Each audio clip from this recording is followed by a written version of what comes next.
Hi everybody, I wanted to show you a new product I made for Pumpkin and Poppy Cosmetics. It's not a part of any special limited edition collection or anything like that. It's just for the permanent line. It's kind of an essential, I feel, especially as I've gotten to use makeup more. I've done more research into the artistry of makeup. I realize how important contouring is for hiding flaws, for bringing out what you like about your face and your features. So I feel like since I've done a lot of cream blushes, I wanted to do a cream version of Oak Bark, which is my current contouring powder for cool skin. It's exactly the same color, but it's very similar in the effect on the skin. And this is the shade. And it is just a light, natural taupe color. And I know that seems weird. Like, a lot of contouring products tend to be really warm or bronzy. And I feel like there's a time and a place for bronzer, and contouring, especially if you have a cooler skin tone, it just looks a lot more natural if you use something that mimics the color and appearance of a natural shadow, which this does. This is applied full opacity, if you can see that. And I know that looks a little weird on the skin, but it blends out incredibly well, and then it just mimics the appearance of a shadow. I wanted to do a tutorial today to demo this look, to show you kind of my face routine with the contour and the products I use with it to get this kind of everyday look. It's called Michelle Cream Contour, and I actually named it after, I guess, what I view as the epitome of the perfect facial structure, like perfect chiseled cheekbones, and Michelle Pfeiffer to me epitomizes that kind of look. She has the most amazing bone structure ever. For doing the cream concealer, I like to start underneath my eyes, and of course this is part of the highlighting part of contouring. We want to brighten up under the eye because that makes you look more awake. We're going to get a little bit on the bridge of our nose, and then I have a little redness on the side of my nose that I like to conceal. And then we do just any acne that we may have. I like doing a concealer as opposed to a really full coverage foundation all over the face because I feel like that's really heavy for the summer and it doesn't look very natural. So any red blotchiness, acne scarring, anything like that, I like to cover with this, and then I blend it out with my Everyday Minerals Eye Kabuki brush. I feel like it gives me a really good amount of coverage just where I need it and nowhere else. And you'll see sometimes Kim Kardashian, she completely does concealer out to here and up on her forehead. I'm not doing any of that for this. I really don't feel like it's necessary for every day. I guess if I was on the catwalk every day or my job was to be a model, then maybe, but I'm just an everyday person, so I'm just doing it where I need it. And I notice it really does make the most difference on the bridge of the nose and underneath the eye, so that's where I like to focus the concealer. And this is the Everyday Minerals Eye Kabuki brush. I know it says it's for eyes. I always use it for blending out my concealer. It's perfect for that. And I'm using the Sigma Flat Top Kabuki brush to just give a nice, very thin layer of foundation. I'm barely going to use any because I've already gotten all of my concealing done. I don't need very much foundation now. So I find this also makes this lighter color kind of blend in a little bit better if I just apply it more sheerly. Okay, so just on the back of my hand, I'm very lightly going to blend my foundation. And don't get any on your eyelids. I like to use mineral foundation for that because I have hooded lids and it creases really badly if I put liquid foundation on. But see, I'm barely using any foundation at all. The key for cream contouring is to use liquid or cream products with it. If you try to blend it on top of mineral foundation, it doesn't work as well.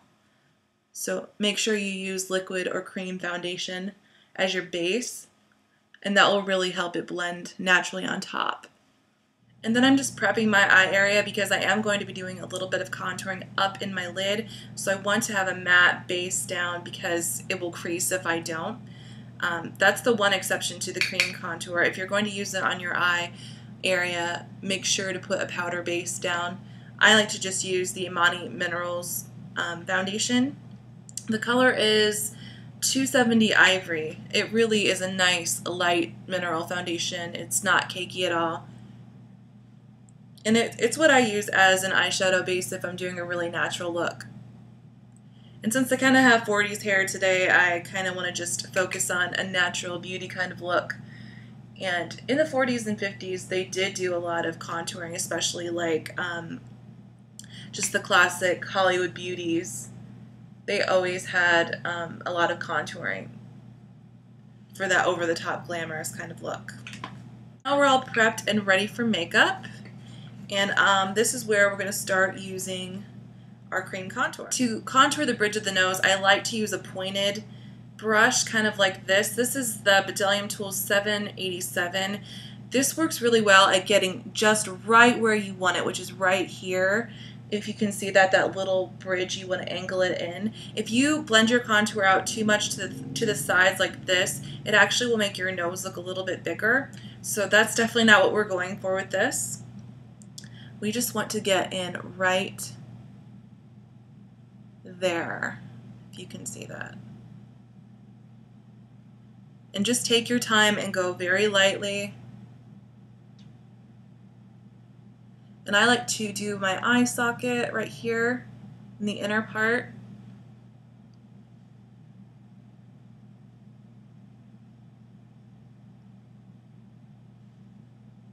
Okay, and then we're going to do underneath.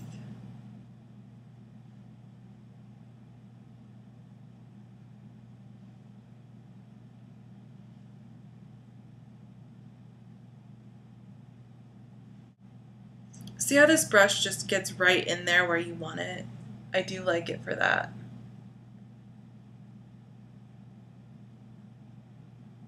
I honestly do like my nose. I'm not saying that I want a smaller nose at all, but this does help give it a little bit more shape and definition. It does make a difference. I'm taking the Deluxe Crease brush from Bdellium Tools, or not Bdellium Tools, Real Techniques, and I'm going to use that to just lightly define my crease. And as you can see, this product is just super natural. Like, this is not hard to use at all. I honestly think it's a little bit easier to use a cream than a powder contour, just because I find it's more sheer, so it's less difficult to mess up, and it's super easy to blend out, which is the key to a natural looking contour in my opinion. For the cheekbones, I'm using a stiff blush brush. You can also use the e.l.f. blush brush. I have used that before and it works fine. This is my favorite one for contouring. It's just a nice small shape. It's nice and dense, so it really will pack in that color. And then if I do need to blend it, I like to use the brush that I used for my foundation, because it has a little bit of foundation still left on it, to buff it in. So I just use this to apply it. And we're going to get our cheekbone. I like to start heaviest towards the edge of the face, because that's naturally where the shadow is darker. And this just gives you the illusion of cheekbones.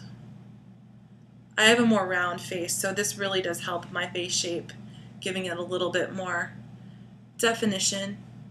And you can do this as light or as dramatic as you want. Since this is daytime, I'm just going to keep it pretty natural and blended. And I like to get up into my cheekbones and up into my temples, because this just gives you a little bit more definition to your face. You can do your upper forehead.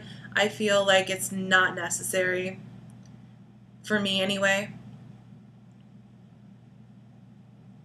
You see how easy that blends in? You can I mean, it's very subtle, but you can tell the difference between this side of the face and this side of the face. Like this one looks more defined than this one. And my husband actually, he's been complimenting me on my makeup, and I've been using this, and he doesn't really know what I did differently, so that's good. That means he can't really see like a distinct line on the face. And this just takes a little practice too to get really good at it. That's the tip with all makeup, like you just need to practice a lot. If you have like a free Saturday, just go nuts with it. You're free to make mistakes then, and no one cares or notices. And it washes off, so you can always start again. And I like to do my jawline. Because I have a round face, I like to define it a little bit better. If you have a little bit of a double chin or anything like that, this really helps to de-emphasize that. And I just blend it down my neck a little bit. Blending is a key to good contouring. And then I like to do a little bit on my décolleté, like right where your breastbone is, underneath it. It gives you this natural shadow. You don't have to do that step. I think it makes me look a little bit more elegant. And I'm going to take a little bit of Kim Cream Blush. I know this came out with my Edward Scissorhands collection, but I use this one all the time.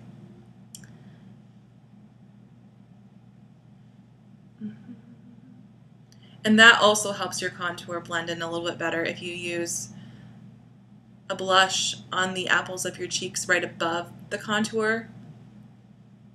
It helps it blend in a little bit more. And this is just the e.l.f. stipple brush. I like using a stipple brush for cream blush. You can also use your fingers. It's whatever you're comfortable with. Alright, and this is the after of my cream contouring demo. I hope you guys can see the difference that it makes in my overall look. It just kind of makes me look more put together. And this color works really great for light to medium light skin tones. I'd say you do need to have like neutral to cool undertones to really pull it off. I'm going to be developing a different shade for darker and tan skin tones.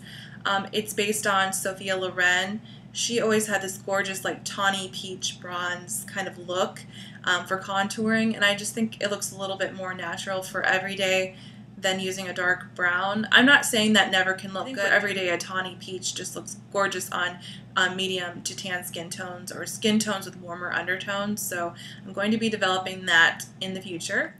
Michelle is currently available for sale in my store for $9.60, and I think that it's worth it. I really do put my heart and soul into my products, and I do try to charge a fair price. I use vegan waxes, and I use fractionated coconut oil, which has a very long shelf life, as does castor oil, so I feel like my products do last a long time without using a lot of preservatives or anything like that, so it's just good for sensitive. And if you have drier skin, it's harder to blend powder products on top of it. I feel like sometimes your skin gets really dry and then patchy, and then it catches the blush or the bronzer or the contour, and then it doesn't look as soft on the face. So I really am excited about this product. I really haven't seen that many taupe cream contours.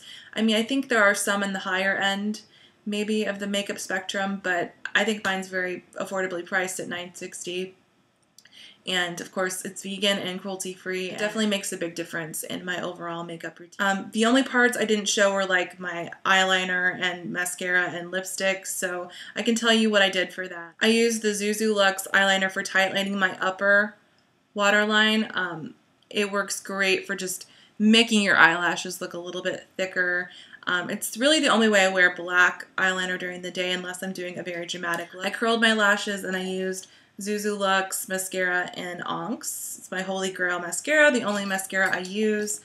On the lips is my lip butter in the shade Endora after Bewitched, Samantha's mother in Bewitched. It's just my everyday go-to coppery peachy color. It works great with blue eyes and my skin tone, so yeah, this is like my everyday makeup look.